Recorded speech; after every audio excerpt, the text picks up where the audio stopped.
My first question, kind of touching on the LDS, David is actually a former Jehovah's Witness. Oh. So I understand the religious background.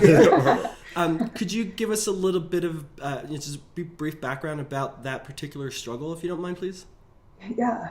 I remember when I was growing up, especially as a young teen, I didn't have the terminology to use for kind of what I was feeling.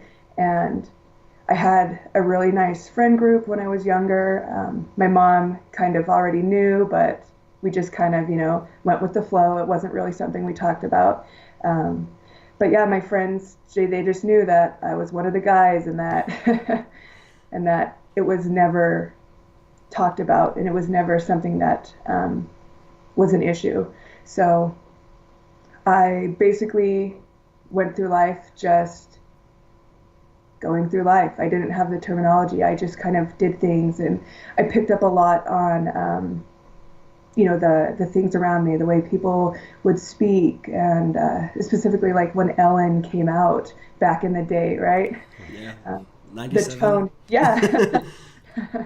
Man, that was a long time ago. Yeah, and the way people would talk about the LGBTQ and the queer community was hard. It was disheartening, to grow up that way and not really have those role models, and then going to church and trying to fulfill those roles, and understanding that, wait, I don't really understand why I'm in Young Women's. Can we talk about this? Yeah, so that's pretty much how it was as a youth, growing up. That incongruence with the religious aspect and my identity grew thicker. So I have had a chance to reconcile a lot of those feelings, which for a lot of people in this community, and specifically in this region, is something that's a lot harder to do. So I'm glad that I've been able to do that. When you look back on that time frame, do you think that there are certain times in your life when maybe there were moments that shone through as kind of a reason to continue? I know, I'm just going to take a step back here. I know that there's always been a lot of discussion around the self-doubt and self-hatred and things like that because of religion or what other people are telling us. Do you think there were times in your life that maybe there were glimmers of hope and the things that made it worthwhile to go on? So that's an excellent question. I remember that when I was a teenager, I did struggle with internalized transphobia. And those are kind of the conversations we had within our community and our neighborhoods, the negative things that were being said about the queer community, the LGBTQ community.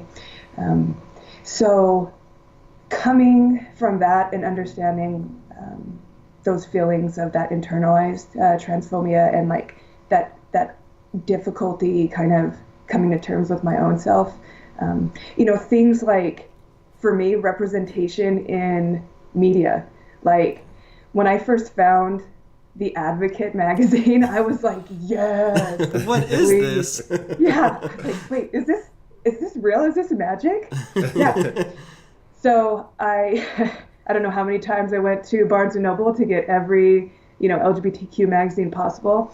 And during that time, there wasn't a lot of trans inclusion. So being able to identify with that marginalized community, because at first, I did come out as lesbian, and it was interesting. I felt kind of okay with that, except that underlying maleness that I didn't really have terms for. So absolutely, being able to see, read, know other people's experiences was really, really beneficial for me, really beneficial.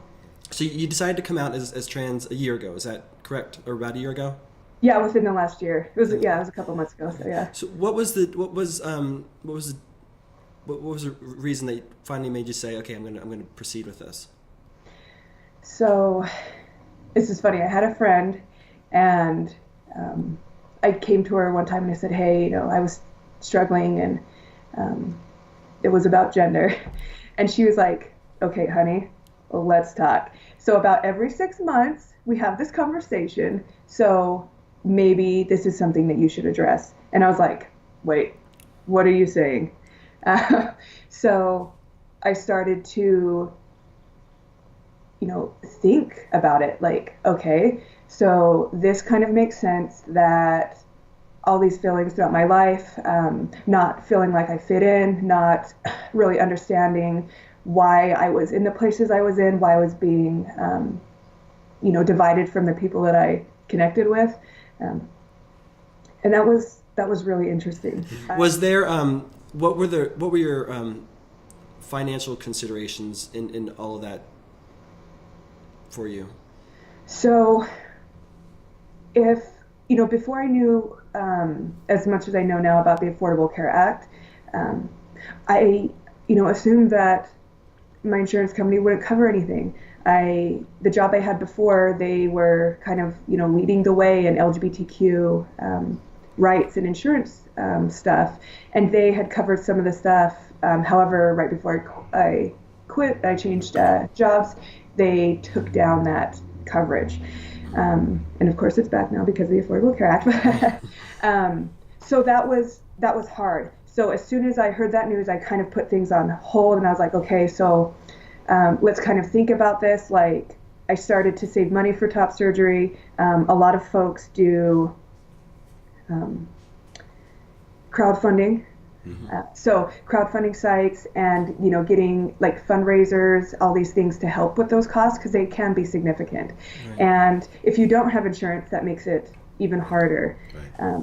And finding a surgeon who covers your insurance too could be hard, especially if I'm going out of state, because I have insurance that's specific to Utah. So there's a lot of barriers. Sure.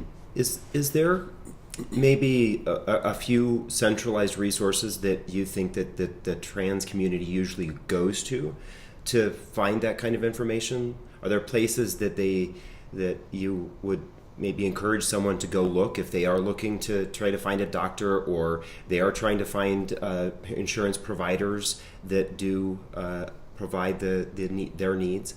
Oh, absolutely. Okay. So one of them is called the National Center for Transgender Equality, and a lot of information on there about Affordable Care Act, surgeries, et cetera, et cetera. Also, if you have like an LGBTQ center in your town or state, contact them. A lot of the LGBTQ resource centers are starting to focus more on mental health and stuff like that. So there are a lot more resources.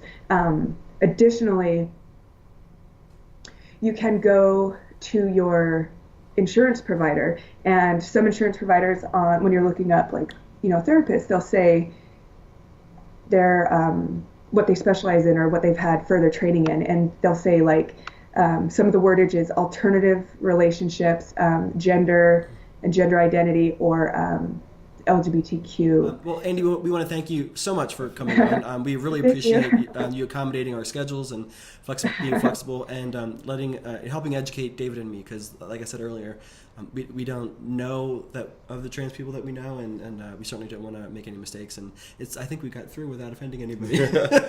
Well, you have a trans friend now. Yes, thank you. Thank you. Absolutely.